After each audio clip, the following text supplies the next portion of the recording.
করেছে। মির্জা গোলাম আহমদ কাদিয়ানি যেমন কাদিয়ানি ফেরকা, তারা বলে রাসূলুল্লাহর পরে আরো নবী হবে। আমরা মুসলমানরা বলি না, নবীর পরে আর কোনো নবী হবে না, নবীর পরে কোনো নবী আমরা মানব না। মির্জা গোলাম আহমদ কাদিয়ানি যেমন কাদিয়ানি ফেরকা আনলো, সম্রাট আকবর একটা নতুন ফেরকা নিয়ে আসলো। এই ফেরকার নাম হলো দ্বীনে ইলাহি। এর কালেমা ছিল লা ইলাহা ইল্লাল্লাহ আকবারু খলিফাতুল্লাহ। একবার জোরে বলা যাবে কি নাউজুবিল্লাহ? বেশি দিন না, 400 বছর আগের ইতিহাস বলতেছি উপমহাদেশে। এই যে আপনাদের দেশে রোহিঙ্গারা আসলো, এই রোহিঙ্গাদের একটা ইতিহাস আছে, আপনারা জানেন। পরে বলবো এই রোহিঙ্গাদের ইতিহাস। ওরাও একসময় আরাকান রাজাদের ওরাও একসময় আরাকান শাসন করত, কিন্তু আজকে ওরা রোহিঙ্গা হয়ে গেল। কালের বিবর্তমানে তকদিরের লেখা বাজান সময়ে সঠিক পদক্ষেপ না নেওয়ার জন্যে ওরা আজকে রোহিঙ্গা হয়ে গেছে। কিন্তু একসময় ওরাও এই আরাকানের স্বাধীন মানুষ ছিল। ওরা একসময় এই আরাকান ওরা একসময় শাসন করত, কিন্তু ওদের একটা নির্মম ইতিহাস আছে, আমি পরে বলবো। ওরা একসময় এই মোগল সাম্রাজ্যের সাথে মীর জাফরের মতো বেঈমানি করেছিল, যার কারণে আজকে ওদেরকে পস্তাইতে হচ্ছে। শোনেন মুসলমান কক্সবাজারবাসী, ইতিহাস তো বড় চমৎকার। ওরা বলবে যে হুজুর মনে হয় কিচ্ছা বলার জন্য আসছে। না, আমি ঈমান আপনাদের পাকা করার জন্য আসছি। আরে ঈমান নিয়ে কবরে যাওয়া লাগবে। মুজাদ্দিদ আল ফিসানি সেরহিন্দি রহমাতুল্লাহ আলাইহি তখন সম্রাট আকবর চালু করে দিল কালেমা বন্ধ, মাদ্রাসা তালা মেরে দিল, মসজিদ তালা মেরে দিল, এরপরে ধর্মচর্চা বন্ধ করে দিল, কালেমার আজান পর্যন্ত বন্ধ করে দিল, গরু কুরবানি করা বন্ধ করে দিল। সম্রাট আকবর নতুন একটা ধর্ম চালাইল, ধর্মের নাম দ্বীন ইলাহি। এই নতুন ধর্মের কালেমা লা ইলাহা ইল্লাল্লাহ আকবারু খলিফাতুল্লাহ। সম্রাট আকবর বলল কোনো মুসলমান আইন এই উপমহাদেশে চলবে না, এখন দ্বীন ইলাহি চলবে। প্রতিবাদ করার মতো কারো শক্তি সেই দিন নাই। এত বড় মোগল বাদশাহ, তার বিরুদ্ধে কে প্রতিবাদ করবে? বিরাট বড় তার সেনাবাহিনী, লক্ষ লক্ষ তার সৈন্য, প্রতিবাদ করলেই তার মাথা কাটা যাবে। কিন্তু ওই জমানাতে আল্লাহ একজন মুজাদ্দিদকে পাঠাইলেন এই জমিনে কালেমার দিন সংস্কার করার জন্যে। এ সুন্নি মুসলমান, সুন্নিয়ত আমাদের দেয়া হয় নাই, সুন্নিয়ত পেয়েছি আল্লাহর ওলিদের মাধ্যমে। কথা বলেন ঠিক না বেঠে? ওই সময় ইসলামের সূর্য ডুবে যায়, ইসলামের সূর্য এই উপমহাদেশের আকাশ থেকে ডুবে যায় প্রায়। ওই সময় কালেমার ঝান্ডা যিনি তুলে ধরলেন তিনি মুজাদ্দিদ আল ফিসানি। সম্রাট জাহাঙ্গীর আকবরকে বললেন, না আকবর, তোমার এই ধর্ম মানা যাবে না। আকবর বললেন, তাহলে এই বুড়াকে জেলখানায় দিয়ে দাও। আহা, গোয়ালিয়র জেলখানায় সম্রাট আকবর মুজাদ্দিদ আল ফিসানি সেরহিন্দিকে সম্রাট আকবর গোয়ালিয়র জেলখানায় দিয়ে দিল। কারা আবরণ করলেন? মুজাদ্দিদ আল ফিসানি সেরহিন্দি দমে যাওয়ার পাত্র না, কারণ আল্লাহ ওনাকে পাঠাইছেন জমিনে দিন কায়েম করার জন্যে। 1000 বছরের মুজাদ্দিদ হবেন তিনি। আল্লাহ একবারে পছন্দ করে মকবুল করে তাকে এখানে পাঠিয়েছেন। ওনার পীর ও মুর্শিদ ছিলেন খাজা বাকিবিল্লাহ রহমাতুল্লাহ আলাইহি। ওনার বাড়ি ছিল বর্তমান উজবেকিস্তানে, বুখারাতে, উজবেকিস্তানের বুখারাতে ওনার বাড়ি। এই সুদূর আফগানিস্তান হয়ে, উজবেকিস্তান হয়ে, পাকিস্তান হয়ে খাজা বাকিবিল্লাহ রহমাতুল্লাহ আলাইহি ভারত এসে মুজাদ্দিদ আল ফিসানি সেরহিন্দির সঙ্গে সাক্ষাৎ হয়ে গেল। দুই আল্লাহর ওলি একত্রিত হয়ে গেলেন। খাজা বাকিবিল্লাহ তাকে আরো দর্শ দিতে লাগলেন, আর তাওয়াজ্জু প্রয়োগ করতে লাগলেন। বাজান, ওলি ছাড়া ওলি হওয়া যায় না। আজকে ওরা কারা? যারা বললো বায়াত বেদাত, ইসলামে বায়াত হলো শিরক, ওরাই হলো বর্তমান জমানার দাজ্জাল এবং কাজ্জাব। এই বায়াতের মাধ্যমে, পীর মুরিদের মাধ্যমে এই জমিন ইসলাম এসেছে। আল্লাহর ওলি ছাড়া এই জমিন ইসলাম আমরা পাই নাই। কথা কোন ঠিক কিনা? আচ্ছা, আপনাদেরকে বলি, জবাব দিবেন। স্বাধীনতার জন্য যুদ্ধ করেছিল কারা? মুক্তিযোদ্ধারা। কথা বলেন ঠিক কিনা? প্রত্যেকটা মুক্তিযোদ্ধা যখন যুদ্ধে গেল, বলেন তার নিজের জীবনের মায়া বেশি ছিল না দেশের মায়া? জোরে না, এটা বাস্তবতা থেকে বলতেছি, কোনো দলের জন্য না। কে কোন দল করেন ওটা আপনার সাবজেক্ট। আমি কোনো দল সল করি না, আমি নির্দলীয় বান্দা, আমি আল্লাহ রসুলের দল করি। মনোযোগ দেন। দুনিয়াবি রাজনীতি কোন দল আপনি করেন আমি জানি না, মনোযোগ দিন। আমি দলের জন্য প্রেক্ষাপটে বলতেছি না, সরকার ক্ষমতায় সেজন্য বলতেছি না, আমি নিরপেক্ষ দৃষ্টিতে বলতেছি। ওই সময় মুক্তিযোদ্ধা যিনি, অস্ত্র নিয়ে শত্রুর সামনে যখন যুদ্ধ করেছিল, এই যুদ্ধটা কি নিজের জীবনের জন্য না দেশের জন্য? তখন দেশের মায়া বেশি না জীবনের মায়া বেশি? জীবনের মায়া যারা করেছিল তারা পলাইছিল, দেশের মায়া যারা করেছিল তারা যুদ্ধ করেছিল। কি কথা মিথ্যা বললাম? তারা যুদ্ধ করেছিল। এক সাগর রক্তের বিনিময়ে বাংলার স্বাধীনতা আনলে যারা, আমরা তোমাদের ভুলবো না। কি কথা বলেন, ঠিক কিনা? দোয়া করে যাব। কি করব? দোয়া করে যাব। সারা বছর পরে একদিন ফুল ছিটিয়া কি লাভ হবে যদি দোয়া না করি? প্রত্যেকটা মাহফিল থেকে দোয়া করা উচিত। সরকারের রুলস করে দেওয়া উচিত ছিল যে প্রত্যেক জুমার দিনে দেশের জন্য যারা জীবন দিয়েছে, খতিব সাহেবরা যেন তাদের জন্য দোয়া করে। এটা তো আসল দরকার। কি কথা কন না কেন? হে, তার ফুল নিয়ে তার রুকু তো কিলিকিলি হয়, গুতাগুতি হয়, এইটা জাগিয়ে এটা তাদের ফাংশন। আমি মূল আলোচনার দিকে আসি। প্রিয় মুসলমান, এই মুক্তিযোদ্ধারা নিজেদের জীবনগুলি বাজি রেখে খেয়ে না খেয়ে শত্রুর বুলেটকে সহ্য করে কত মুক্তিযোদ্ধার জীবন চলে গেল, চোখ চলে গেল, হাত চলে গেল, পা চলে গেল। কত মুক্তিযোদ্ধার পা চলে গেছে ল্যাংড়া হয়ে, সারা জীবন ভিক্ষা করে খেয়ে জমিনের মধ্যে আজকে ঘুমাই গেছে। বহু মুক্তিযোদ্ধা ভিক্ষা করে খেয়ে মারা গেছে। ওই যুদ্ধের সময় তার পা কার চোখ চলে গিয়েছে নাই। বাজার মুসলমান, এটা অনেক বড় দুঃখ পরিতাপের বিষয় আমাদের জন্য। এই দেশের জন্য যারা জীবন দিল, দেশের জন্য যারা লড়াই করলে, এরাই সূর্য সন্তান। দোয়া করি প্রত্যেকটা ইমানদারের জন্য যেন আল্লাহ তাদের কবরকে বেহেশতের টুকরা বানায় দেয়। স্বাধীন দেশে বসে স্বাধীন মতো ওয়াজ করার অধিকার আমরা পেয়েছি। কথা বলেন ঠিক কিনা? ওনাদের অবদান। এখন আপনাদেরকে প্রশ্ন করি, জবাব দিবেন। হে যুবকেরা, আজকে বিরাট বিরাট হুজুর পাইলে, সৌদি ফেরত হুজুর, ওমান ফেরত হুজুর, কুয়েত ফেরত হুজুর, পাকিস্তান ফেরত হুজুর, ভারত ফেরত হুজুর, অমুক ফেরত হুজুর, আফ্রিকাতে পড়ে আইলো, আজহার থেকে পড়ে আইলো, মদিনার থেকে পড়ে আইসা হুজুর। বিরাট বড় বড় হুজুর পাইয়া আল্লাহর অলিদের কথা আজকে ভুলে গেলা। তুমি জানো না এই জমিনে অলিরা গাছের পাতান গাছের নিচে ঘুমাইয়া, পাহাড়ের ভিতরে বাসা বেঁধে জঙ্গলের মধ্যে থাইকা গাছের পাতা খাইয়া হাজার হাজার মাইল পথ হাঁটিয়া হাঁটিয়া এই জমিনে এসে কালেমার দাওয়াত দিয়ে এই জমিনে যারা কালেমার পথকে উড্ডীন করলো, তারা আল্লাহর অলিরা। অলি আল্লাহদের বিরুদ্ধে যারা কথা বলবে, ওরাই হলো বর্তমান জমানার মিথ্যাবাদী কাজ্জাল।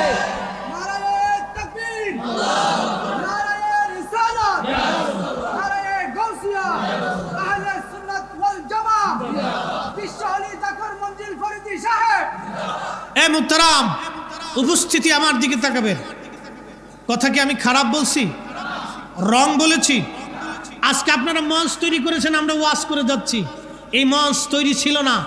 এই মঞ্চ তৈরি করার জন্য আল্লাহর ওলিরা হাজার হাজার মাইল পথ হেঁটেছে, জঙ্গলে বাসা বেঁধেছে, গাছের পাতা খেয়েছে, না খেয়ে থেকেছে, বছরের পর বছর জঙ্গলের মধ্যে বাসা বেঁধে কালেমার দাওয়াত দিয়েছে। তাদের বিরুদ্ধে যারা কথা বলবে, তাদের মাসলাক ও সিলসিলার বিরুদ্ধে যারা কথা বলবে, ওরাই হলো আজাজিলের দালাল, ইহুদিদের দালাল। কথা বলেন ঠিক না বেঠিক?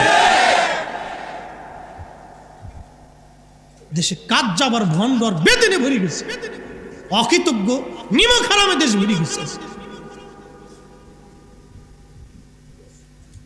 হ্যাঁ মুসলমান, কক্সবাজারবাসী সেই দিন আকবর জারি করলো, ইসলামের সূর্য ডুবে যায়,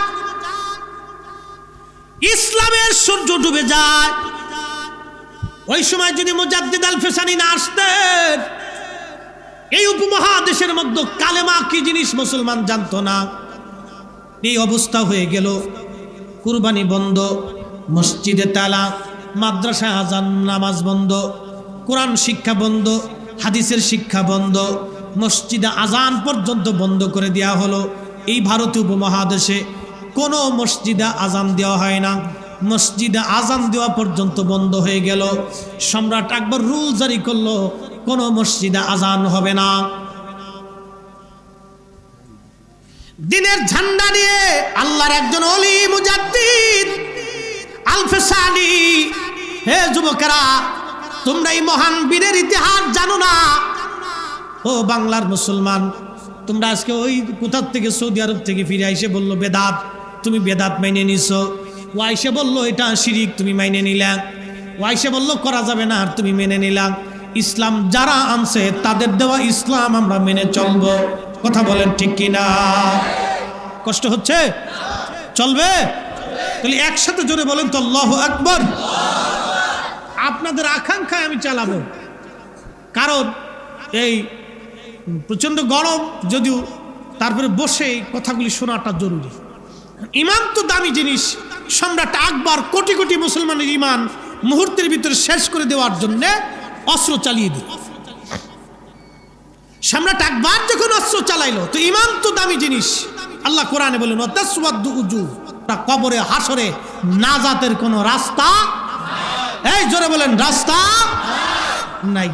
যদি খুঁজে পান তো সাগর আর মহাসাগরের বঙ্গোপ আর ভারত সাগর, আটলান্টিক আর প্রশান্ত যাই বলেন না কেন, আরব আর অনারব, ভূমধ্য আর কৃষ্ণ, 7 মহাসাগর আর 7 মহাদেশ, সপ্তম আসমান সপ্ত জমিন, পাহাড় আর পর্বতে, নদী নালা আর দিঘি নালাতে, ঝড়ে আর জঙ্গলে যদি পান তো তালাশ করতে থাকেন, পাবেন না, সুযোগ নাই।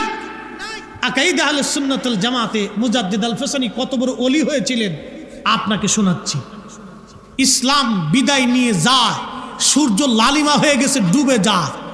ইসলামকে বিদায় করে দিয়েছিল সম্রাট আকবর। ইতিহাস জানেন না? শুনে যান, ইতিহাস শুনে যান। আমার দেশের ছেলেরা তো ইতিহাস জানে না, ও শুকরা মৌলবীর পিছনে দৌড়াচ্ছে। ইতিহাস শুনে যান। আরে আপনাদেরকে একটা কথা বলি, ইঁদুরের সাথে লড়াই করতে যাবো না, লড়াই করলে বাঘের সাথে করো। কি কথা বলেন না কেন? বন্ধুত্ব করলে বাঘের সাথে বন্ধুত্ব করবো, শিয়ালের সাথে বন্ধুত্ব করতে যাবো। আরে ভালোবাসলে আল্লাহর ওলিদেরকে ভালোবাসবো। কি ধরে বলেন? ভালোবাসলে ওলিদেরকে ভালোবাসবো। আল মারু মা মান আহাব্বা, যাকে ভালোবাসবে তার সাথে হাসন নাসর হবে। ভালোবাসলে তো ওলিকেই বাসবে। ও শুকরা মুকরা ভালোবেসে লাভ নাই। ভালোবাসলে ওলিকে বাসবে, আর ওলিদেরকে যারা ভালোবাসে আমরা তাদেরকে বাসবো। কি রাজি আছেন? আল্লাহ কবুল করুন, বলেন আমিন। হযরতে মুজাদ্দিদ আল ফিসানি সেরহিন্দি রাহমাতুল্লাহ আলাইহি জেলখানায় সম্রাট জাহাঙ্গীর, সম্রাট আকবর থেকে জেলখানায় দিয়ে দিলেন। কি বিভৎস সেই সময় মুসলমানদের করুণ অবস্থা, কিন্তু তারপরও তিনি দমে যান নাই। জেলখানার ভিতরে সম্রাট আকবর ওনাকে দিয়ে দেওয়ার পরে একটা দুইটা না, আল্লাহ ওনাকে এমন রুহানি শক্তি দিয়েছিলেন, এমন ফিউজুত আল্লাহ ওনাকে দিয়েছিলেন। মুজাদ্দিদ আল ফিসানি যখন জেলখানায়, গোয়ালিয়র জেলখানায় 40,000 কয়েদি ছিল তখন। ওই 40,000 কয়েদের মধ্যে অন্য ধর্মের যারা ছিল তারা কালেমা পড়ল, এবং চোর ডাকাত লুচ্চা বদমাশ যারা ছিল আল্লাহর ওলির সহবতে যাইয়া তারা এমনভাবে তাদের দিল পরিবর্তন হয়ে গেল, তারা সবাই মুরিদ হয়ে আল্লাহর ওলির বায়াত নিয়ে তারা মুরিদ হয়ে গেল। একবার জোরে বলা যাবে কি মারহাবা। 40,000 মুরিদ নিয়ে আল্লাহর ওলি মুজাদ্দিদ আল ফিসানি জেলখানার মধ্যে জিকির শুরু করলেন। প্রত্যেক নামাজের পরে উনি জিকিরের তালিম যখন দিতেন, 40,000 কয়েদি যখন একসঙ্গে জিকির আদায় করত, উচ্চ স্বরে আল্লাহ আল্লাহ আল্লাহ আল্লাহ জিকির দিত, ওই আল্লাহ আল্লাহ জিকিরের আওয়াজে সম্রাট আকবরের বিরাট বড় মসনদ থরথর করে কাঁপতে থাকতো। সুবহানাল্লাহ কি বলা যাবে? সম্রাট আকবর চিন্তা করলো সর্বনাশ, এটা তো ভূমিকম্প না, হাই হাই এই পাগলের জিকিরের আওয়াজ এত বড় মজবুতের জেলখানার থেকে বের কর, তাহলে আমার মসনদ দিয়ে টানাটানি লাগবে। জেলখানার থেকে বের করে নিয়ে আসছে। সম্রাট আকবর বলল, মুসলমান ফকির তুমি কি চাও? আল্লাহর ওলি বললেন, সম্রাট আকবর শোনো, এই জমিনে কালেমা ফিরাই দিতে হবে তোমাকে। সম্রাট আকবর বলল, না, আমি যেই ধর্ম বানাইছি ধর্মই চলবে। মুজাদ্দিদ আল ফিসানি বললেন, না তা চলবে না। সম্রাট আকবর বলল, তাহলে এক কাজ করেন, আপনি একটা আপনার সাথে আমার একটা কথা হয়ে যাক। বলে কি কথা? বলে আমি একটা খানকা বানাবো, আমার একটা ঘর, দিন ইলাহির ঘরের মধ্যে আমি মানুষদেরকে দিন ইলাহির ফজিলত বর্ণনা করব। আপনি মসজিদের মধ্যে মানুষদেরকে দিনের দাওয়াত দিবেন আপনার ধর্মের, দেখি কোন ধর্মে লোক বেশি হয়ে যায়। মুজাদ্দিদ আল ফিসানি বলেন, আচ্ছা ঠিক আছে দাও। আল্লাহর ওলি মসজিদের মধ্যে দিনের দাওয়াত দেন, আর সম্রাট আকবর তার ঘরের মধ্যে দিনের তার ধর্মের দাওয়াত দিচ্ছে। এমন একটা পর্যায়ে সম্রাট আকবরের তো টাকা পয়সা সোনা দানা বহু কিছু ছিল, এইগুলি নিয়ে সম্রাট আকবর মানুষদেরকে তার দিকে রুজু করে নিয়ে যাচ্ছে। এমন সময় আল্লাহর ওলি চিন্তা করলেন, না না সর্বনাশ, এই লোকটা যদি এইভাবে মানুষদেরকে বেঈমান বানায় তাহলে এই উপমহাদেশে ইসলামের অস্তিত্ব নিয়ে টান লাগবে, এই লোকটাকে এই দুনিয়াতে আর রাখা যাবে না। আল্লাহর ওলি মসজিদ থেকে বের হইয়া এক মুষ্টি মাটি নিয়া বিসমিল্লাহি আল্লাহু আকবার বলে সম্রাট আকবরের দিনে হিলাহির ঘরের দিকে মেরে দিলেন। আল্লাহু আকবার। শুধু মাটিটার মাটি থাকে নাই, ওই ধুলি আর ধুলি থাকে নাই, ধুলিটার টর্নেডো হয়ে গেল। বিরাট বড় টর্নেডোর আকারে দিনে লেহির ঘর উড়িয়ে নিয়ে চলে গেল। সম্রাট আকবর নিজে বাঁচার জন্য যখন নিজের ঘরের দিকে দৌড় মারল, আল্লাহ বলেন ফেরাউনকে সুবাহে মারছি, নমরুদের 400 বছর ধরে আমি জুতা দিয়ে পিটাইছি। নমরুদ 1 আর 2 বছর ধরে মার খায় নাই, নমরুদ 1000 বছর পৃথিবী শাসন করেছিল। 400 বছর পর্যন্ত আল্লাহ তারে জুতা দিয়ে পিটাইছিল। একবার জোরে বলা যাবে কি মারহাবা? কত বছর? 400 বছর নমরুদের জুতা দিয়ে পিটিয়েছে। নাকের ভিতরে মশা ঢুকাই দিয়েছিল আল্লাহ, মগজের ভিতরে মশা যায় কুট করে কামড় দেয়, নমরুদে বাড়ি দেয়। বাড়ি দিলে আল্লাহকে মশা স্টপ আর কামড় দিস না, মশা স্টপ আর কামড় দিস না। এইভাবে 400 বছর পর্যন্ত পিটাইছে মাথা। 400 বছর আল বেদায়াতে আসছে 400 বছর। আল্লাহ পারে না কে বলছে? দুনিয়াতে শাস্তি দেয় না কে বলেছে? আল্লাহর সাথে যারা নাফরমানি করেছে তাদের দুনিয়াতেই তাদের শাস্তি হয়েছে। আল্লাহ বলে নমরুদ্রে জুতা দিয়ে পিটিয়েছি 400 বছর। তোর মতো একটা শুকরা, নমরুদ তো সারা পৃথিবীর বাচ্চা বানাইছিলাম আমি। পৃথিবীর এমন কোনো ইঞ্চি মাটি নাই যে ইঞ্চি মাটির বাচ্চা না ছিল। 4 জন পৃথিবীতে বাচ্চাই করেছে। একজন বাচ্চা সুলাইমান আলাইহিস সালাম, নবী সুলাইমান, সারা দুনিয়ার বাচ্চা। আরেকজন হযরতে বাচ্চা জুলকারনাইন, সারা পৃথিবীর বাচ্চা। আরেকজন বাচ্চা কাফেরদের মধ্যে বাচ্চা নমরুদ, সারা দুনিয়ার বাচ্চা। আরেকটা বাচ্চা ছিল বাচ্চা বখতে নসর, সারা দুনিয়ার বাচ্চা। এই 4 জনকে পৃথিবীর বাচ্চাকে আল্লাহ দিয়েছিলেন। তার ভিতরে সম্রাট আকবর তো কেবল মুঘল সাম্রাজ্যের এই ভারত উপমহাদেশের একটু ছোট্ট একটু জায়গার বাচ্চা। আল্লাহকে তোরে আর জুতা দিয়ে ফিডাম না, সুবাবু না, তোরে আল্লাহ আমি আজকে আসার দেবো একটা। ওই টর্নেডোর ভিতরে আল্লাহ ফেলে একটা আসার মারছিলেন। এক আসার ওর নীল দ্বারা বুঝেননি আপনারা? পিঠের যে মেরুদণ্ড, আমাদের আঞ্চলিক ভাষাকে নীল দ্বারা মেরুদণ্ড, এটা ভাঙ্গিয়া 3 দিন ঘরের মধ্যে পড়ে এরপরে মরছিল, জাহান্নামে চলে গেছে সম্রাট আকবর। নাম দিছে দ্য গ্রেট আকবর। আকবরের নামের আগে গ্রেট হবে না। ও এই উপমহাদেশের সবচেয়ে বড় ইসলামের দুশ্মন ছিল। ও মুসলমানদের এত পরিমাণে ক্ষতি করতে গিয়েছিল যে ইসলামের সূর্যই ডুবাইতে চেয়েছিল। আল্লাহর ওলি মুজাদ্দিদ আল ফেসানি রাহমাতুল্লাহর কারণে ও পারে নাই। একসাথে জোরে বলবেন আল্লাহু আকবার। গ্রেট কেমনে কয় বলেন তো? ও গ্রেট কিভাবে হবে? ওর নামের আগে গ্রেট হবে না। সাবধান, দ্য গ্রেট আকবর বলবেন না কখনো। এগুলি হলো মিডিয়া, ও সিনেমা জানা বানাইছে, শয়তানের দল এগুলি বানাইছে, গ্রেট বানাইছে। ও কিসের গ্রেট? ও কিসের রাজত্ব করেছে? কি করেছে উপমহাদেশে? কিচ্ছু করেনি। করেছে ওর বাপ, ওর দাদা, ওর সন্তানরা করে গেছে। ও কিচ্ছু করে। সম্রাট আকবরের কোনো অবদান নেই। ও ইসলাম শেষ করতে চেয়েছিল, বিদায় দিয়ে দিছিল পিরাই। আল্লাহ মুজাদ্দিদ আল ফেসানি, মুজাদ্দিদের তরিকের ইমাম, শুনে যান ইতিহাস, এই সিলসিলার ইমাম। এরপরে সম্রাট জাহাঙ্গীর মসনদে আসছে, সম্রাট আকবরের ছেলে। জাহাঙ্গীরের বিবির নাম নূরজাহান। জাহাঙ্গীরের বিবির নাম ছিল নূরজাহান। আপনারা বহু সিনেমা দেখছেন। এই নূরজাহানে অপদার্থ বেড়ি স্বামীরে নারী দিয়ে আর মদ দিয়ে খালি অকামে লিপ্ত রাখতেন, নিজের দেশ চালাইত। এটা ছিল ইতিহাস। শোনেন, নাম মুসলমান হলি খালি একবার কাজের হয় না। এদেশে কোনো রাজা বাচ্চা দিয়ে ইসলাম হয় নাই। আবার বলি, রাজা বাচ্চা দিয়ে ইসলাম হয় নাই। রাজা বাচ্চারা সাম্রাজ্য নীতিতে বিশ্বাসী ছিল। তারা টাকা পয়সা সোনা দানা নিয়ে, বউ বাচ্চা কাচ্চা নিয়ে, সুন্দরী নারী নিয়ে উপভোগ করতে। রাজা বাচ্চা দিয়ে ইসলাম হয় নাই। ইসলাম এনেছে আল্লাহর ওলিরা, এই জায়গায় জায়গায় ঘুরে খানকা বানিয়ে মানুষের কাছে কালেমার দাওয়াত দিয়ে এদেশের জমিন ইসলাম কায়েম করেছে আল্লাহর ওলিরা। ওলিদের দিয়ে ইসলাম হয়েছে, ওলিদের দিয়ে ইসলাম হয়েছে। ইতিহাস শুনে যান। এই সম্রাট আকবর মরে গেল। সম্রাট জাহাঙ্গীর জেলখানার ভিতরে মুজাদ্দিদ আল ফেসানিকে আবার দিয়ে দিলেন। মুজাদ্দিদ আল ফেসানি যখন জেলখানায় চলে গেল, গোয়ালিয়র জেলখানায় 40,000 কয়েদি ওনার মুরিদ। ও বাবা মুসলমান, খুব মনোযোগ দিয়েন। ওইদিকে আফগানিস্তানের কাবুলের যিনি বাচ্চা ছিলেন তার নাম ছিল মোহাব্বত খান। এই মোহাব্বত খান ছিল হযরত মুজাদ্দিদ আল ফেসানি রহমাতুল্লাহ আলাইহির মুরিদ। দিল্লি থেকে চিঠি গেছে, হো মোহাব্বত খান, তুমি থাকতে তোমার পীর মুর্শিদ জেলখানার মধ্যে থাকবে তা হয় না, তুমি তাড়াতাড়ি আসো, সম্রাট জাহাঙ্গীর মুঘল বাদশাহ তোমার হুজুরকে জেলখানায় বন্দি করছে। মোহাব্বত খান চিন্তা করলেন, না, আমি রাজপ্রাসাদের মধ্যে ঘুমাবো আর আমার পীর মুর্শিদ জেলখানার মধ্যে ঘুমাবে, তা হতে পারে না। একবার জোরে বলবেন কি মারহাবা। এই আফগানি শাসক মোহাব্বত খান 30,000 সৈন্য নিয়ে তিনি রওনা দিলেন সুদূর আফগানিস্তান থেকে। আফগানি মুসলমান আগে থেকেই তারা যোদ্ধা, তারা আগে থেকেই যোদ্ধা, নতুন করে না। এই আফগানিস্তানের মোহাব্বত খান 30,000 সৈন্য নিয়ে মুঘল সাম্রাজ্য আক্রমণ করলেন। সম্রাট আকবর মুঘল সাম্রাজ্য আক্রমণ, সম্রাট জাহাঙ্গীরের মসনদ আক্রমণ করলেন, দিল্লি ঘিরে ফেললেন তিনি। বাজান খুব মনোযোগ দিয়েন।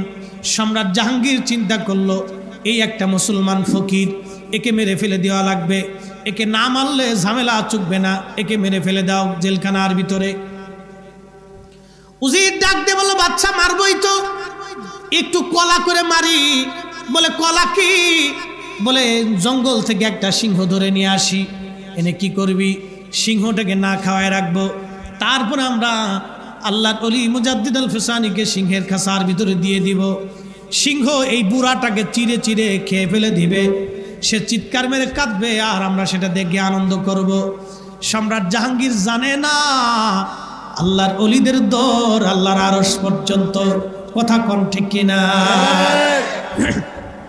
আল্লাহ কোরআনে বলে, লা খাউফুন, কোনো ভয় নাই, ওয়ালা হুম ইয়াহজানুন, তাদের কোনো চিন্তা নাই।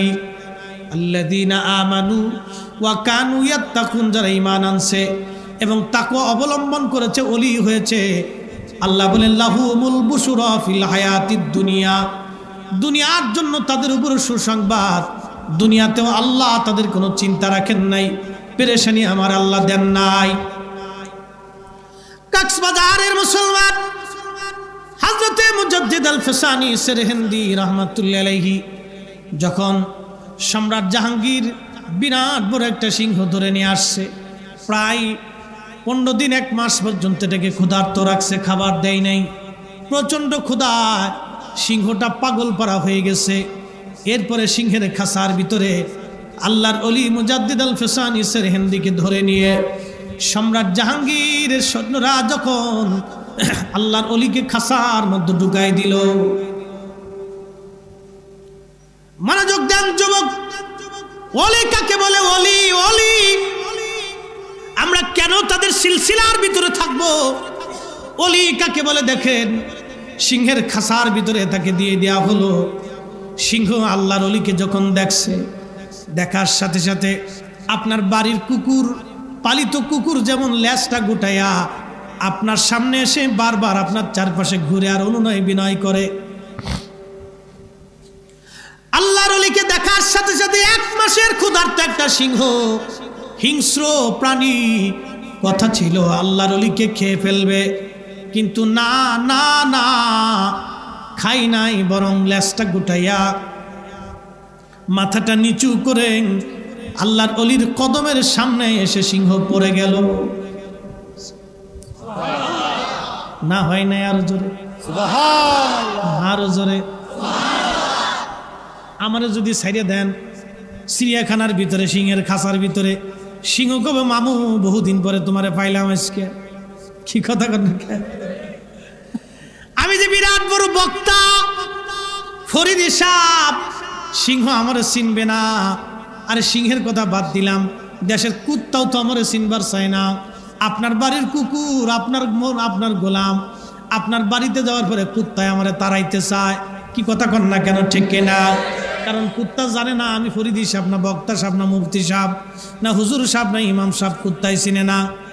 কিন্তু সিংহ আল্লাহর ওলি দেখে চিনছে। না না, দুনিয়ার সব জায়গায় ফাজলেমি করা যায়, এইখানে ফাজলেমি চলবে না। তেলের গাড়ি তেলে চলে, হাওয়ার গাড়ি হাওয়ায় চলে, বিনা তেলে চালায় গাড়ি নবী সুলাইমান। আমরা সেই মুসলমান, আমরা সেই মুসলমান। আজকে নামাজ ছেড়ে দিছি, মসজিদে জুতা চুরি করি, গাঁজা খাই, হিরোইন খাই, আফিম খাই, মদ খাই। আমরা সেই মুসলমান, অন্যের জমি দখল করে খাই, অন্যের টাকা মাইরে দিছি, আর টাকা দেওয়ার চিন্তা আমাদের মাথায় নাই। আমরা সেই মুসলমান, আল্লাহ আল্লাহ, আমরা সেই মুসলমান হইছি, আমরা সেই মুসলমান। আমরা হ্যাঁ মুসলমান, শিক্ষিত দেখাই দেখা আল্লাহ দেও না কে, আল্লাহকে ধুর, তোকে কি দিব? তুই তো নাফরমান বেটা, সকালে ঘুম থেকে নাফরমানি করিস, রাত্রে ঘুমোতে যাওয়ার আগে নাফরমানি করিস। এই জন্য আমরা যতই কাঁদি, দোয়া কাজ হয় না। 15 দিন ধরে বৃষ্টি নাই, প্রচন্ড গরমে, রোজার ভিতরে উত্তাপ, মানুষ রোজা রেখেও সলাতুল ইস্তেসকার নামাজ পড়ছে, বৃষ্টি নামে নাই। আগের জমানাতে মুরব্বীদের কাছে শুনছি সলাতুল ইস্তেসকার নামাজ পড়ে আইসে সারতে পারতো না, এর আগেই বৃষ্টি হইতো। কথা কর না কেন, জোরে বলেন। 15 দিন ধরে বৃষ্টি বাদল নাই, প্রচন্ড গরম, ঢাকা শহরে আশেপাশে কত সলাতুল ইস্তেসকা হলো, বৃষ্টি নামলো। তার মানে আল্লাহ আমরা এখন পছন্দ করেন, পছন্দ করেন। আমাদের কৃতকর্ম ভালো না, তো কাজ ভালো না, পছন্দ করেন আল্লাহ। মহা মুশকিল আছে। সিংহ মাথা নুয়ে আল্লাহর ওলির কদমের সামনে পড়ে গেছে, ডাক দিয়ে বলতেছে, হুজুর, পৃথিবীর কেউ না চিনলেও আমি আপনাকে চিনি। আল্লাহ আপনাকে এই জমিনে দ্বীন কায়েমের জন্য পাঠিয়েছে, বিদায় নেওয়া ইসলামের কালেমার ঝান্ডা উড়াইতে পাঠিয়েছে। হুজুর, আপনার শরীরে আঁচড় কাটা আল্লাহ আমার জন্য হারাম করে দিয়েছে, আপনি নিশ্চিন্তে থাকেন, আমি মরে যাব কিন্তু আপনার শরীরে আঁচড় কাটবো না। একসাথে বলা যাবে আল্লাহু আকবার।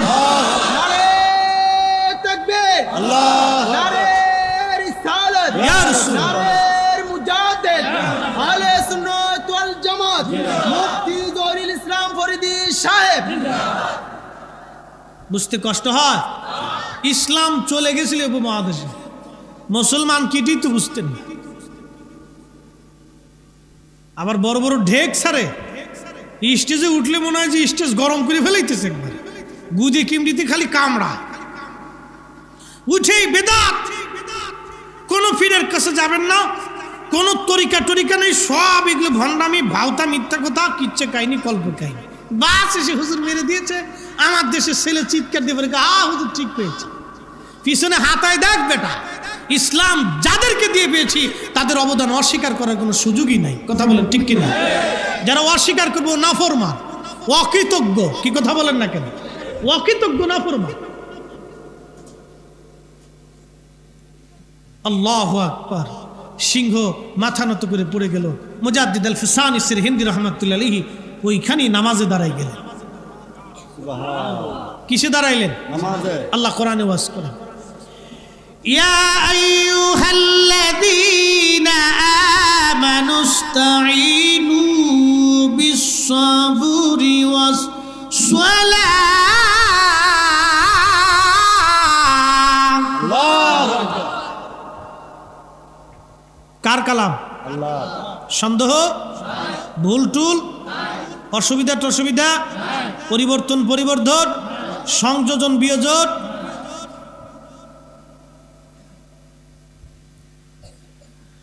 ইয়া আইয়ুহাল্লাযীনা আমানুস্তাঈনু বিস-সাবরি ওয়াস-সালাহ।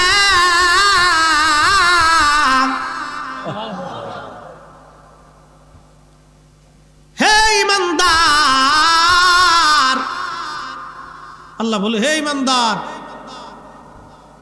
সালাতের মাধ্যমে তুমি আমি আল্লাহর কাছে সাহায্য চাও। সুবহানাল্লাহ, জোরে খাও। কঠিন ঘোর বিপদে, মহা দুর্নিপাকে, মহা সমুদ্র যদি তুফানে পড়ে যান, সালাতে দাঁড়িয়ে আল্লাহর সাহায্য কামনা করে। কঠিন ঘোর মুসিবত, অন্ধকার, অর্থনৈতিক মন্দা, বিপদ আপদ, মুসিবত, মহা সংকট, আর শত্রুর চার পাশের শত্রুনি কঠিন মুসিবতে পড়ে গেছেন, 2 রাকাত নফল নামাজ পড়ে, তাহাজ্জুদের সময় 8 রাকাত তাহাজ্জুদ পড়ে আল্লাহর দরবারে ধন্না পেতে, হাত পেতে, চোখের পানি ছেড়ে দেন। সকাল হতেই আল্লাহ সমাধান বাতলাই দিবে। একসাথে জোরে বলা যাবে সুবহানাল্লাহ। কার কাছে? জোরে বলেন কার কাছে? কি পইরা? জোরে বলেন কি পইরা? নামাজ পইরা। এরপর আল্লাহ বলেন ইন্নাল্লাহা মা'আস সাবিরিন, নিশ্চয় আল্লাহ সবরকারীদের সাথে থাকে। নিশ্চয় আল্লাহ সবরকারীদের সাথে থাকে, ধৈর্যশীলদের সাথে আল্লাহ থাকে। এই যে মুসল্লিরা আসেন, সামনে আসেন, সব বড় বড় মুসল্লি সামনে আসেন, আসেন আসেন, এদের সামনে থাকা লাগবে। এরা আজকে সামনে, আগামীকাল আমরা কবরে চলে যাবো, এরাই মুসল্লি। কতক্ষণ ঠিক কিনা? এদের সামনে দেওয়া লাগবে। ও দুষ্টুমি করুক, অসুবিধা নেই, এই বয়সে করতে হবে। এই বয়সে দুষ্টুমি না করলে বুঝবেন এটা অসুস্থ। যদি বেশি দুষ্টুমি করে তো বুঝবেন এটা ব্রেন ভালো আছে, আজ এটা বেদা মাছের মতো পুড়ে থাম না, বুঝবেন এটা সমস্যা আছে, ওটা ডাক্তার দেখাবে। হ্যাঁ, ছোটোকালে যেটা বেশি দুষ্টুমি করে এটা ভালো, ও তুফান উঠিয়ে ফেলা, অসুবিধা নেই। বাচ্চারা দুষ্টুমি করা ভালো, নিষেধ করবেন। আরে নবীজি নামাজের সেজদায় মসজিদে নববীতে মুস্তাদ থেকে হাকিও হাদিস, তো লম্বা সেজদা থেকে প্রিয় নবী মাথা উঠাই না, উঠাই না, উঠাই না, উঠাই না, উঠাই না। সাহাবীরা মনে করছে হুজুর মনে হয় দুনিয়াত নাই। বুঝতেছেন তো এত বড় লম্বা সেজদা যে হুজুর মনে হয় দুনিয়াত নেই। আবার কেউ চিন্তা করতেছে ওহি আসতেছে। তো নামাজ শেষ করার পর ইয়া নবী আল্লাহ, এত বড় লম্বা সেজদা জীবনে পাইলাম না, আজকে এত বড় সেজদা। নবীজি বললেন সাহাবীরা রে, আমি সেজদা দেওয়ার পরে আমার হাসান আর হুসাইন দুইজন আইসিয়া আমার ঘাড়ের মধ্যে চাপ দিয়ে ধরে বইসিয়া এরা বসে বসে। আরো জোরে কে আইছে?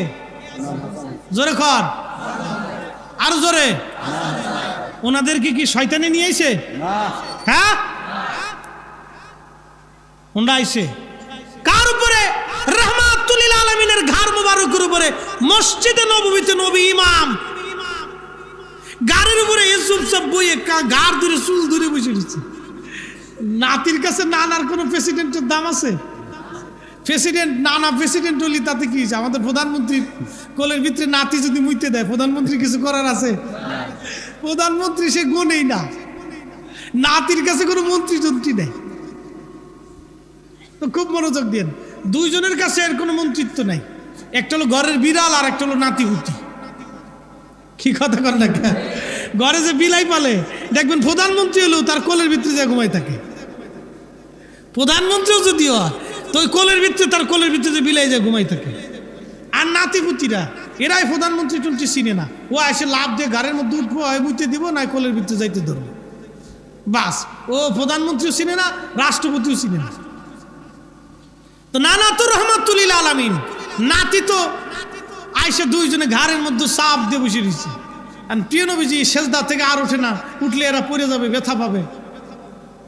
প্রিয় নবী বলতেছে সাহাবীরা, আমি যদি উঠি তো আমার হাসান হুসেইন পরে ব্যথা পাবে, আমি চাই না ওরা কষ্ট পাক, এই জন্য আমি সেজদার মধ্যে পড়েছিলাম। ওরা চলে যাওয়ার পর আমি সেজদা থেকে উঠছি। একসাথে জোরে বলবেন মারহাবা।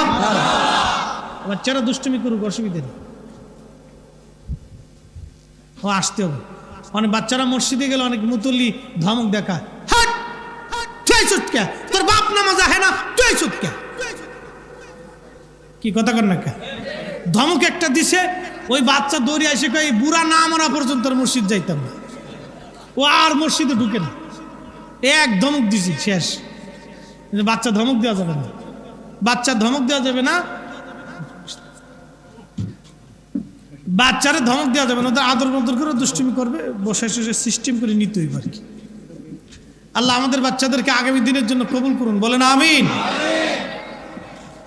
বলছিলাম হযরত সিরহিন্দি রাহমাতুল্লাহ আলাইহির কথা। সম্রাট জাহাঙ্গীর বলল, হায় হায়, চাইলাম কি, এটা হলোটা কি? ও বাঘ, তুই কেন খাইস না রে? বাঘে কয়, না না, পৃথিবী উল্টে যাবে, আল্লাহর ওলির গায়ে আঁচড় দেওয়া যাবে না। আল্লাহর ওলি নির্দ্বিধায় নামাজ পড়লেন, কোনো চিন্তা নাই। কোরআনের সাথে বাস্তবতার কত মিল। আল্লাহ বললেন, আলা ইন্না আউলিয়া আল্লাহি লা খাউফুন বিহিম ওয়ালা হুম ইয়াহজানুন।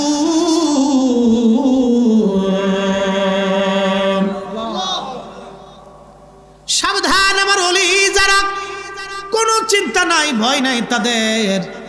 আল্লাহর ওলি মুজাদ্দিদ আল ফেসানি সিরহিন্দি রাহমাতুল্লাহ আলাইহি খাসার থেকে বের হয়ে চলে আসলেন। সিংহ তানে কিছুই করল না। কত বড় কারামত দেখেন। সম্রাট জাহাঙ্গীরের মনের মধ্যে দোলা দিল না, এটা কেমন মুসলমান, সিংহ তারে খায় না। এমন সময় মোহাব্বত খান 30,000 সৈন্য নিয়ে পুরা দিল্লি শহর মুঘল মসনদ ঘিরে ফেলেছে। প্রচণ্ড যুদ্ধ হলো সম্রাট জাহাঙ্গীরের বাহিনীর সাথে। লক্ষ লক্ষ সৈন্যের সাথে মোহাব্বত খান যুদ্ধ করলেন। কারণ আফগানিরা আগে থেকেই বিরাট বড় যোদ্ধা, এরা মরতে জানে, মারতেও জানে, খুব মারাত্মক লোকেরা, খুব জেদি মানুষেরা। মোহাব্বত খান চিন্তা করলেন না, 30,000 সৈন্যকে বলেন, ও সৈন্যরা, আমি আমার পীর মুর্শিদের ভালোবাসায় জমিনে আসছি। আমি সম্রাট আকবর জাহাঙ্গীরের মসনদের জন্য আমি আসি নাই, আমি একজন আল্লাহর ওলির ইজ্জতের দিকে তাকায় আসছি। আমি মোহাব্বত খান জীবন দেওয়ার জন্য এখানে আসছি। আমি মরি আর বাসি, আমার পীর মুর্শিদকে জেলখানার থেকে বের না করে আমরা যাব না। তোমরা বলো, একটা সৈন্য জীবন থাকা অবস্থায় আমরা আফগানিস্তান আর ফিরে যাব না।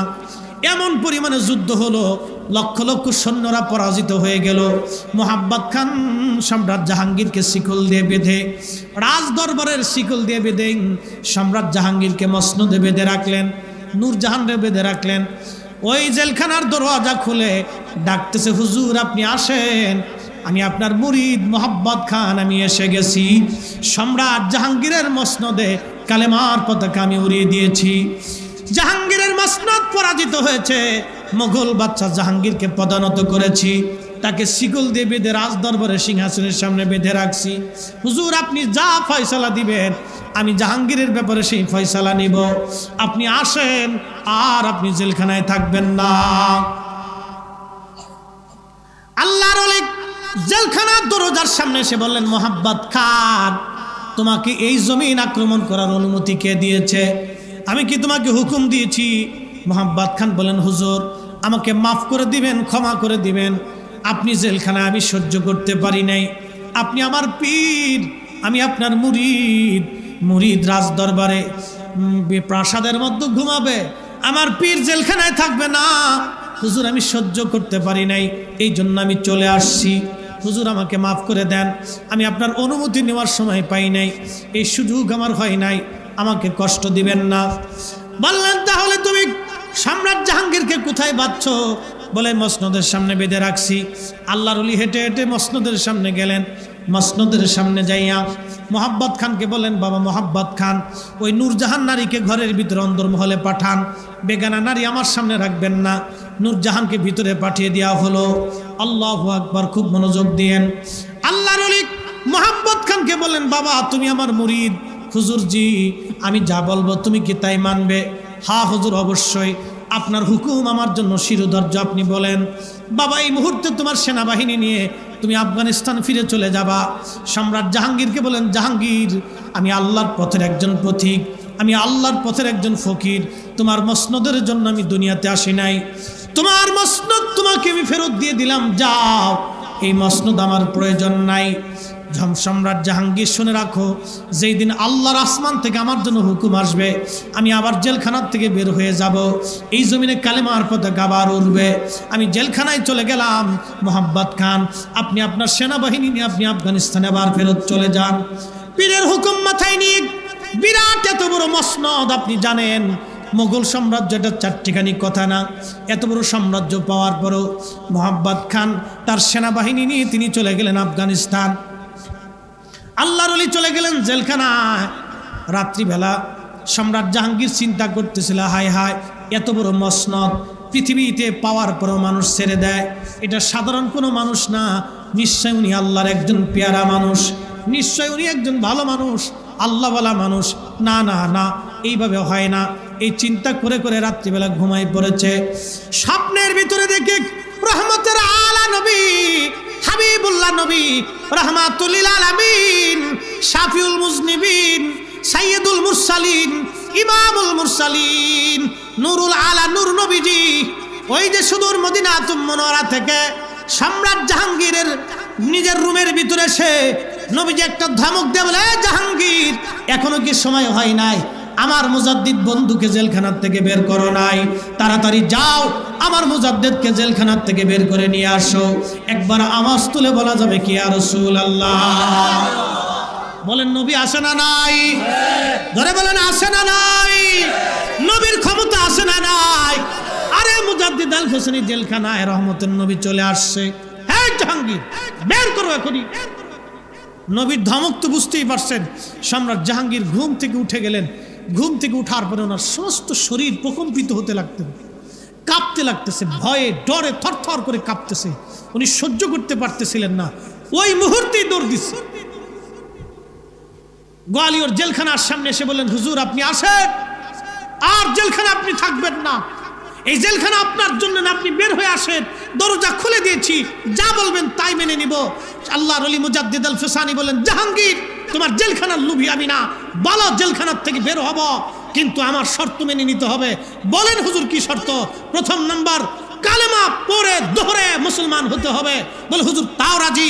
নিজ হাতে রাজ দরবারের সামনে গরু কুরবানি দিবে, হুজুর তাও রাজি। মসজিদের সমস্ত তালাগুলি খুলে দিবে, হুজুর তাও রাজি। মাদ্রাসার তালাগুলি খুলে দিবে, তাও রাজি। রাজ দরবারে কোরআন হাদিস শিক্ষার জন্য মাদ্রাসা নির্মাণ করবে, তাও রাজি। কুরবানি চালু করতে হবে, আযান ইকামত চালু করতে হবে, তাও রাজি।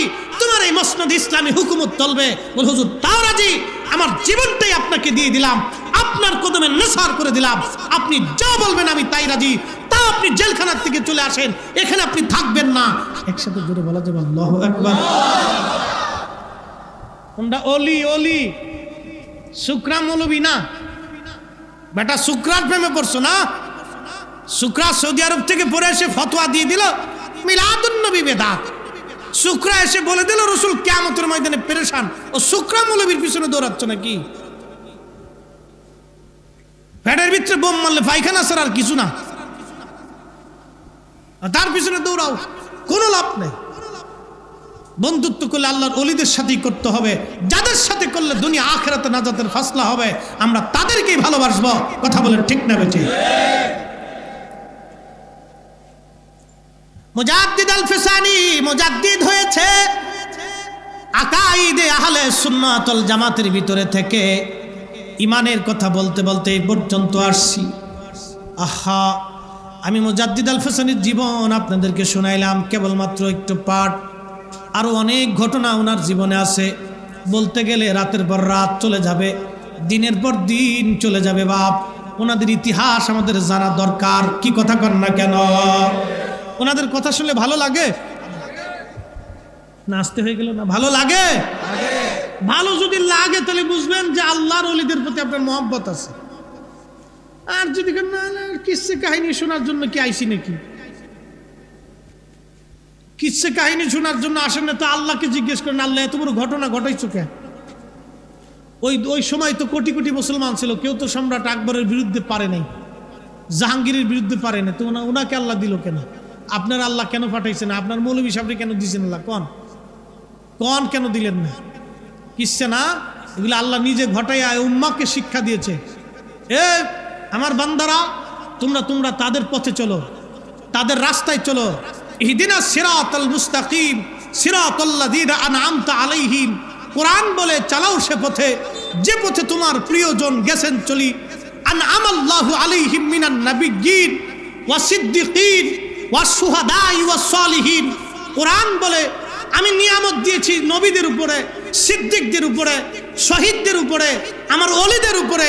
তোমরা আমার ওলিদার নিয়ামত প্রাপ্ত, তাদের পথেই তোমরা চলবে, তাদের মতেই চলবে, তাদের রাস্তাতেই চলবে, তাদেরকে ভালোবাসবে, সিলসিলাভুক্ত হবে, মানহাজভুক্ত হবে, তাদের পক্ষে কথা বলবে, তাদের মহব্বত নিয়ে থাকবে। কোরআন বলে তোমরা তাদের পথে চলো, কোরআন বলে তাদের পথে চলো। আল্লাহ বলে অলির পথে চলো, মোল্লা বলে অলির পথে চলো না। আল্লাহটাই মানতে হবে, মোল্লারটা বাদ দিতে হবে। কথা বলেন ঠিক কিনা? সহজ হিসাব, হিসাব একবারে সহজ। আরে হুজুর গাউসে পাক উনি খারিজি না সুন্নি? না আসতে কইলেন যে বোঝা দিতেছে। হুজুর গাউসে পাক খারিজি না সুন্নি? খারিজি না সুন্নি? খালি সুন্নি? হাই সুন্নিয়তের ইমাম ছিলেন উনরা, ঠিক কিনা? তো কেমন ইমাম? আল্লাহু আকবার, মুরাকাবায় বসে লৌহে মাহফুজের পৃষ্ঠা উল্টাইতে। সুবহানাল্লাহ বলবেন না? আমি লিখিনি, মোল্লা আলী কারি মাক্কি, আজ থেকে 400 বছর আগের মুজাদ্দিদ আল ফেসানি সেরহিন্দি যখন ভারত উপমহাদেশে দ্বীনের খেদমত করেছেন, মোল্লা আলী কারি মাক্কি তখন মক্কাতে দ্বীনের খেদমত করেছেন। দুই প্রান্তরে দুইজন মুজাদ্দিদ। শুনে যান, ইতিহাস জানার দরকার। উনি ইমামুল হারামাইন ছিলেন, দুই হারামের ইমাম। মুজাদ্দিদ আল ফেসানি এই উপমহাদেশে দ্বীন সংস্কার করেছে, মোল্লা আলী কারি মাক্কি তিনি ওই আরবে দ্বীন সংস্কার করেছেন। এই জন্য মোল্লা আলী কারিও মুজাদ্দিদ, মুজাদ্দিদ আল ফেসানিও মুজাদ্দিদ। দুই মুজাদ্দিদের কথা বলতেছি। মোল্লা আলী কারি মাক্কি হুজুর গাউসে পাক সম্পর্কে একটা কিতাব লেখছেন, নুজহাতুল খাতির। এই কিতাবের মধ্যে তিনি লিখতেন যে মুজাদ্দিদ আল ফেসানি মোরাকাবা বসে লৌহে মাহফুজের পৃষ্ঠা উল্টাইতেন। একসাথে বলবেন আল্লাহু আকবার।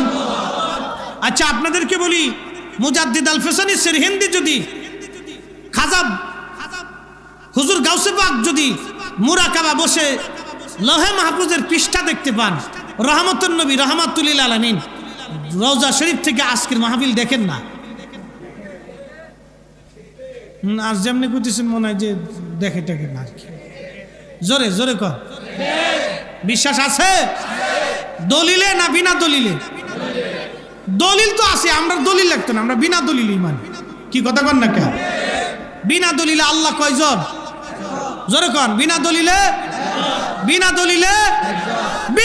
আল্লাহ মানি। আল্লাহ মানার জন্য দলিল লাগতো না, আল্লাহ মানার জন্য দলিল দরকার নাই, আল্লাহ মানার জন্য দলিল লাগে না, আল্লাহ মানার জন্য নিজের চেহারার দিকে তাকায়। আল্লাহ কোরআনে বলছেন, আমাদের চেহারার দিকে তাকাইতে গেছেন। আল্লাহ কোরআনে বলছেন, ফি আই সূরাতিন মা শাআ রাক্কাবা। আমি যেইভাবে সূরত চাইছি তোমার সেইভাবে বানাইছি। আল্লাহ বোঝার জন্য আপনাদের সবার দিকে দিকে তাকান। কারো চেহারার সাথে কারো চেহারার মিল নাই, কারো নাকের সাথে নাকের মিল নাই, কারো বডির সাথে বডির মিল নাই, কারো চোখের সাথে চোখের মিল নাই, কারো মগজের সাথে মগজের মিল নাই, কারো মেধার সাথে কারো মেধার মিল নাই, কারো স্বাস্থ্যের সাথে স্বাস্থ্যের মিল নাই, চুলের সাথে চুলের মিল নাই, কাটিংয়ের সাথে কাটিংয়ের মিল নাই, ত্বকের সাথে ত্বকের মিল নাই। 800 কোটি মানুষকে 800 কোটি কোয়ালিটি যিনি করেন, ও মালিকের নাম কি? আল্লাহ। ও আল্লাহ কোরআনে বলছেন, ফি আইয়ি সূরাতিন মা শাআ রাক্কাবা। আমি তোমাকে আমার ইচ্ছা মতো সূরত দিয়েছি। একসাথে বলবেন সুবহানাল্লাহ। এ মালিক বলেছে, আল্লাযী খালাকাকা ফাসাওয়াকা ফাআদালাক, আল্লাযী খালাকাকা ফাসাওয়াকা ফাআদালাক। আমি তোমাকে সৃষ্টি করেছি। আমাদেরকে কে সৃষ্টি করেছে? সন্দেহ আছে? আছে? পারবেন ইচ্ছা করলে অক্সিজেন হাইড্রোজেন নাইট্রোজেন ঢুকাইতে, বের করতে পারবেন? করোনা এসেছিল, অক্সিজেন না পাওয়ার কারণে বহু মানুষ মারা গেছে, অক্সিজেনের অভাবে মারা গেছে। কোটি কোটি বছর ধরে আল্লাহ অক্সিজেন তৈরি করে রাখার জন্য গাছ তৈরি করে দিয়েছে, বিকল্প ব্যবস্থা। আল্লাহর এই 60 বছরের জীবনে কত অক্সিজেন নিলেন আর ছাড়লেন, নিলেন আর ছাড়লেন, নিলেন আর ছাড়লেন। একটা দিনের জন্য আল্লাহ বিল চাই নাই, আল্লাহ একটা বিল চাইছে, আল্লাযী খালাকাকা, আমি তোমাকে সৃষ্টি করেছি। কোথা থেকে? আল্লাহ সৃষ্টি করেছে। খালাকাল ইনসানা মিন আলাক, নাপাক পানি থেকে। যেটাকে আমরা নাপাক বলি, এটা বের হইলে নাপাক, ভিতরে থাকলে পাক। বের হলে নাপাক, ভিতরে থাকলে পাক। এই পানিটা একবারে দুর্বল পানি, দুর্বল, একবারে দুর্বল। এর ভিতরে কীট আছে, শুক্রাণু। এই একটা শুক্রাণু মায়ের রেহেমের ভিতরে আল্লাহ বিশেষ প্রক্রিয়াতে দিয়ে দিলেন, বিশেষ সময়ে চলে গেল। আমি ফরিদি সাহেব মায়ের রেহেমের ভিতরে তৈরি হতে লাগলাম, কিছুই ছিলাম না আমি। আমার হাত দিল, চোখ দিল, কান দিল, নাক দিল, পা দিল, জিহ্বা দিল, মেধা দিল, মগজ দিল, হায়াত দিল, জীবন দিল, সূর্যের আলো দিল, গাছ দিল, তরু দিল, লতা দিল, পাতা দিল, মাছ দিল, ঘাস দিল, খাদ্য দিল, গরু দিল, দুধ দিল, কত কিছু দিল। এখন এটি পাওয়ার পরে আল্লাহ তোরে চিনি না। ইস কি অহংকার ফরিদি সাহেবের, ফরিদি সাহেবের কি অহংকার, কি দেমাগ ফরিদি সাহেবের। আল্লাহকে কাজ হবেন না। ইন্না বাতশা রাব্বিকা লাশাদীদ, ধর্ম তো সারাসারি হবে না। কুল ইন্নাল মাউতাল্লাযী তাফিররুনা মিনহু ফাইন্নাহু মুলাকিকুম, পালাবি কোথায়? বঙ্গোপসাগরের নিচে ধরে নিয়ে আসবো, আমার মালাকুল মউত তোর সাথে সাক্ষাৎ দিবে। রাস্তা নাই, সময় থাকতেই নামাজের কাতারে চলে আসেন, সময় থাকতে হালালের কাতারে চলে আসেন। বাপ, আপনাকে অনুনয়ের সাথে আজকে ডাকতেছি প্রিয় বন্ধু, আপনাদেরকে ডাকতেছি মা বোনেরা, সময় থাকতেই নামাজের কাতারের পর্দাতে চলে আসেন। বেহাপনা এগুলি বাদ দেন, ওই শাশুড়ির সাথে ঝগড়া ফাসাদ করা বাদ দেন, বৃদ্ধ ওই শ্বশুরকে মনে কষ্ট দেওয়া থেকে বাদ দেন, ওই স্বামীর হক নষ্ট করার থেকে বাদ দেন। এগুলি থেকে জুদা হয়ে ফিরে আসেন আল্লাহর পথে, ফিরে আসেন। তাহলে যেই কবরে আপনি থাকবেন, বহু সুন্দরী নারী কবরে চলে গেছে। কিছুদিন আগে চলে গেল রানী দ্বিতীয় এলিজাবেথ, আবার ব্রিটিশটা নতুন রানী বানাইছে। একটা হীরকখণ্ডের নাম কোহিনূর, ৩৫০০ কোটি মার্কিন ডলার দাম। এত টাকা, বাংলাদেশি টাকা ১০০০ টাকার নোট করে বস্তাবেন্দু যদি দেওয়া হয় আমরা মাথায় করে নিয়ে যেতে পারবো না। এত টাকা দাম একটা ছোট্ট হীরকখণ্ড। দ্বিতীয় রানী এলিজাবেথের মাথাতে ৭০ বছর পর্যন্ত হীরকখণ্ডটা শোভা পেয়েছে। রানী এলিজাবেথ কবরে চলে গেছে, মাটি খাতির করে নাই, পোকা খাতির করে নাই, কীট খাতির করে নাই, সাপ খাতির করে নাই, পোকা খাতির করে নাই, মাটি তাকে ছাড়ে নাই। পৃথিবীর দামি খাবার খেয়েছে, দামি বিছানায় শুয়েছে, দামি গাড়িতে থেকেছে, দামি নিরাপত্তা নিয়েছে, দামি এসিতে ঘুমিয়েছে, দামি বিছানায় ঘুমিয়েছে, কিন্তু মাটি খাতির করে নাই। ও নারী, আপনাকে বলতেছি, দেমাগ দেখিয়ে গর্বের সাথে বেহায়া অর্ধলঙ্গ হয়ে রাস্তায় চলেন, দেখাচ্ছেন ফুটানি, আপনি বিরাট সুন্দরী ছাতা। ওগুলির ছাতার দিকে আমরা হুজুররা ওই কুত্তার দিকেও তাকালে ওদিকের তাকাই না। আমরা কি কথা বলেন না কেন?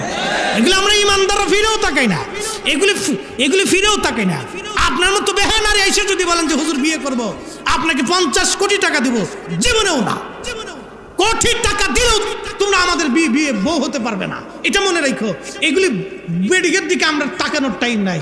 আরে পরহেজগার নারীর দিকে তাকাও, বিয়ে করলে পর্দা বলি নামাজি দেখে বিয়ে করো, দুনিয়াতেও শান্তি পাবা, কবরও শান্তি পাবা, আল্লাহ জান্নাত হাসতে হাসতে দুনিয়াতে দেখে যাবা।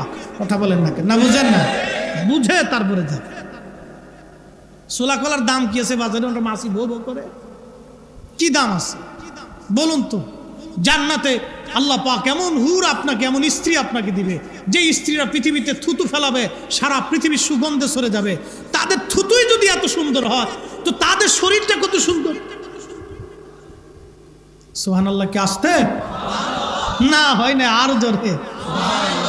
তাদের থুতু পৃথিবীতে বললে পৃথিবীময় সুঘ্রাণময় হয়ে যেত। তো থুতুই যদি এত দামি হয়, তো তাদের শরীরটা কত দামি। আমি জান্নাতের এত সুন্দরী রানী বাদ দিয়ে তোমার মতো অর্ধ উলঙ্গ বেহায়া বেডির জন্য পাগল হব নাকি? এত পাগল আমারে পাইছ? মোহতারাম উপস্থিতি, আপনাদেরকে বলতেছি, এগুলি হলো আমাদের ওয়াজ, বুঝে বাড়ি পর্যন্ত নিয়ে যাওয়া। ও মালিকের দিকে ফিরে আসেন, যে রাব্বে করিম আপনাকে সামান্য কীট থেকে সৃষ্টি করেছেন, কিছুই ছিলাম না, আল্লাহ আপনাকে সব দিয়েছেন। আল্লাহ বিল চান না, টাকা চান না, পয়সা চান না, সোনা চান না, দানা চান না, একটা জিনিস চান, লাইন শাকারতুম লাযীদান্নাকুম ওয়ালাইন কাফারতুম ইন্না আযাবি লাশাদীদ। বান্দা শুকর করবা, করো, নিয়ামত বাড়াবো, যদি না করো কঠিন শাস্তি তোমাকে দিব। ওয়াশকুরুলি, তুমি আমি আল্লাহর শুকর করবে, ওয়ালা তাকফুরুন, বেঈমানি করো না বান্দা, বেঈমানি করো না। বলে শুকর কি? মুয়াজ্জিন আযান দিয়েছে, হাইয়া আলাস সালাহ, আপনাকে নামাজ পড়ে নিতে হবে, এটা হলো শুকরিয়া। যখন মালিক আপনাকে নামাজের দিকে ডেকেছেন, তখন আপনি দোকান বন্ধ করে দিবেন। কিন্তু বড় আফসোস, আমার দেশের দোকানদারের দোকান তখনও খোলা থাকে, নামাজের রক্ত চলে যায়, জোহর গেল, আসর গেল, মাগরিব গেল, এশা গেল, তারপরেও আল্লাহ তার রিজিক বন্ধ করে দেন নাই। আল্লাহ দেখে বান্দা তওবা করে ফিরে আসে কিনা। সময় থাকতে হুঁশিয়ার হন। আজান দিবে, শাটার বন্ধ হবে, আজান দিবে, ঘর তালা মারবে, আজান দিবে, ব্যবসা বন্ধ হবে।